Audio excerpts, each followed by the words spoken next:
और आज एक और पेशेंट मंजू शाह जी जो नियर डायलिसिस की पेशेंट थी, डायलिसिस ऑलमोस्ट वाली स्टेज थी क्योंकि ये क्रेटिनिन बहुत तेजी से बढ़ रहा था इनका। वो आप डायलिसिस की स्थिति से बाहर हैं और सब परिवार यहाँ पे आई हुई है।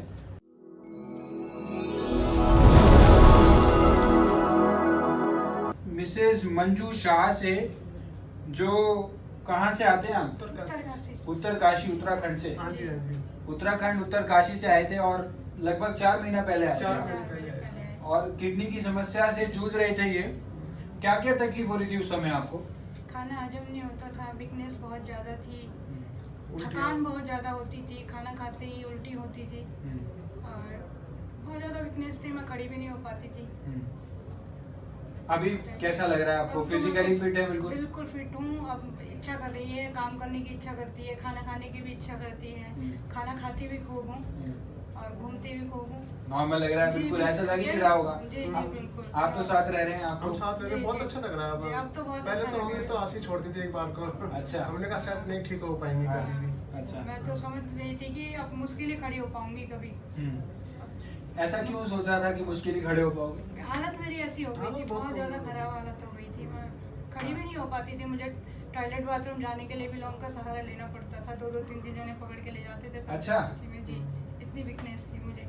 अच्छा, बिल्कुल आज छोड़ दी थी मतलब जी, आपने, आज उस समय ऐसा आ गया था। मैंने तो कह दिया था इनसे, मैंने कहा मुश्किल हम है। तो यहाँ पे भी आए थे तो लास्ट ही समझ के आए थे कि एक बार चलो देख लेते हैं। चलो यहाँ पे भी एक बार ट्राई करके जब देखते इतना हैं। खर्चा कर दिया है तो एक बार यहाँ भी रिस्क ले लेते हैं। अच्छा, तो आप कौन है इनके? ये हमारी बेटी? बिटिया ये है। बेटी। आप ये साथ में ही रहते हैं? आप बेटे हैं? बेटा ये है। बेटा, मैं बेटे में पति हूँ। वो है बेटा पीछे। ठीक है, पूरा- नहीं मैं उन्हीं को कह रहा हूँ। जी, जी। ठीक है। बाकी हमें तो बहुत जल्दी फर्क पड़ गया था दवाई खाते ही ना। हाँ, हाँ। 2-4 दिन में हाँ। बहुत अच्छा लगा। बाकी ठीक है। डाइट चार्ट हम पूरा फॉलो करते हैं। बहुत अच्छी बात है। जैसा अभी कहा- आपने टेस्ट कराए हैं, जी, तो जब पहले कराए थे तब क्रेटिनिन कितना था आपका? हमारा 6 6 के आसपास था। 6 के आसपास। और मैंने एक चीज नोट करी आपकी रिपोर्ट्स में, रेगुलर बढ़ता चला जा रहा था। हाँ जी, हाँ जी। इंक्रीज कर रहा था पहले। हाँ जी, हाँ जी, हाँ जी। मतलब आपका जो क्रेटिनिन था लगभग 2.5 था, फिर ये 5.7 हो गया, 4.2 हुआ, फिर 5.7 तक पहुंच गया। इंक्रीज कर रहा था। इंक्रीज कर रहा था। तो आप जब आए थे तब लास्ट मेरे ख्याल 23 अप्रैल को आए थे, तो हाँ जी। 21 अप्रैल की आप ये रिपोर्ट करा के लाए थे। हाँ जी, हाँ जी। उसमें कितना था क्रेटिनिन? अभी जो कराई थी कितना? अभी 2.4, अभी 2.4 है। 2.4 आ गया। अच्छा, मतलब 3 महीने बाद मैंने करवाया तो 2.4। 2.4 है। और जब आए थे तब कितना तब था? 6.6। ये 21 अप्रैल 2018 की रिपोर्ट है मंजू शाह पेशेंट की। क्रेटिनिन 5.7 था, यूरिया 151 था, यूरिक एसिड आसमान छू रहा था, 11 पहुंच गया था और सारी चीज़ें जो है वो डिस्टर्ब थी। ये रिपोर्ट इन्होंने कराई है मॉडर्न डायग्नोस्टिक से, उत्तराखंड में ही कराई है इन्होंने, देहरादून में ही कराई है। और ये इन्होंने मल्टीपल लैब से टेस्ट कराए थे। एक आपने अलग अलग लैब से, कहाँ से? अबूजा से भी करवाया था। अबूजा जी। से। अच्छा, ये देहरादून में ही है? जी, देहरादून। अच्छा, तो उसमें क्या था रिजल्ट? ये था सब बड़ा हुआ था। उसके बाद जब आपने कराया जी। तो अबूजा से भी बड़ा हुआ आया आपका और यहाँ पे भी बड़ा हुआ। और ये वाली रिपोर्ट जो कराई है आपने 2.5 के लिए, आप लेकर आए हैं अभी? अभी तो नहीं है। नहीं लेकर आए। आपने कहाँ से कराई है? ये मैंने देहरादून से। विकास नगर विकास नगर। विकास नगर। तो रिपोर्ट में तो काफी अच्छा परिवर्तन है, काफी अच्छा है। हाँ, बल्कि पहले मेरा वो ब्लड भी बहुत कम था। अच्छा। तो वहाँ डॉक्टरों ने काफी इंजेक्शन दिए मुझे, हीमोग्लोबिन के दवाई भी दी तो कोई अच्छा। मतलब बढ़ा ही नहीं। अच्छा, उन्होंने कहा इनका तो ब्लड ही नहीं बढ़ा, लेकिन जब से मैंने दवाई खाई मेरा ब्लड भी बढ़ गया। बढ़ गया? कितना था ब्लड? पहले तो 4-5 में आ गया था, हाँ। अब 10 में आ गया। 10 हो गया। हाँ। 5 हीमोग्लोबिन पहुंच गया था और अब 10 की रेंज में आ गया।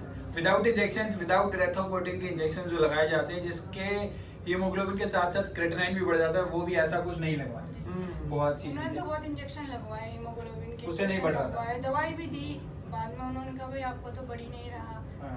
कि मैंने सूप वगैरह भी बहुत पिलाया, उन्होंने मुझे इंजेक्शन लगाए, पेट में इंजेक्शन लगाए हाँ। कि हीमोग्लोबिन बढ़ेगा, नहीं बढ़ा, अच्छा, बढ़ा ही नहीं हीमोग्लोबिन।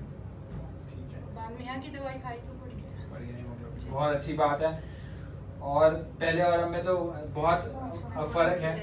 तो आप भी साथ में रहते हैं, कुछ आप बताएंगे पहले क्या स्थिति थी इनकी और अब क्या क्या इनको आराम है? पहले तो बहुत ज्यादा ही तबीयत खराब रहती थी, जो भी खाते थे उल्टी कर देते थे बस। कई बार तो ऐसा होता था कि 2 दिन बाद उल्टी करते थे तो 2 दिन पहले जो खाया होता था वो भी निकल जाता था, अच्छा। ऐसा ही वो भी दिखता मतलब था, डाइजेशन ही नहीं हो रहा था बिल्कुल डाइजेशन नहीं था। और अब तो 4 महीने से ऐसा कुछ नहीं हुआ है, फिट है बिल्कुल। खा रहे हैं अच्छे से, डाइजेस्ट हो रहा है, अच्छा। बिल्कुल कोई वॉमिटिंग नहीं है। तो हमको पता होता था हाँ 2 दिन बाद फिर इनको उल्टी होनी है, अच्छा। अब ऐसा नहीं। सबसे बड़ी बात ये है कि इनकी वॉमिटिंग नहीं हो रही है, वॉमिटिंग नहीं, ये Digestion यूरिनिक अच्छा सिम्टम्स है। होते हैं, वॉमिटिंग होना। This is due to kidney problem only, जब डाइजेशन वगैरह डिस्टर्ब हो जाता है और वॉमिटिंग, नोजिया वाली फीलिंग, सेंसेशन आने लगती है, वो सब नहीं है। नहीं। बहुत अच्छी बात है। और आज एक और पेशेंट मंजू शाह जी, जो नियर डायलिसिस की पेशेंट थी, डायलिसिस ऑलमोस्ट वाली स्टेज थी, क्योंकि ये क्रेटिनिन बहुत तेजी से बढ़ रहा था इनका। वो अब डायलिसिस की स्थिति से बाहर हैं और सब परिवार यहाँ पे आई हुई है और मेडिसिन से इनको बहुत अच्छा रिजल्ट आया। और आज एक और पेशेंट और कर- खुश हैं हम लोग। चलिए, इन्होंने ही बोल दिया, ठीक है। स्टॉप किडनी, एक बार मेरे साथ बोलेंगे, stop Stop kidney kidney dialysis. dialysis.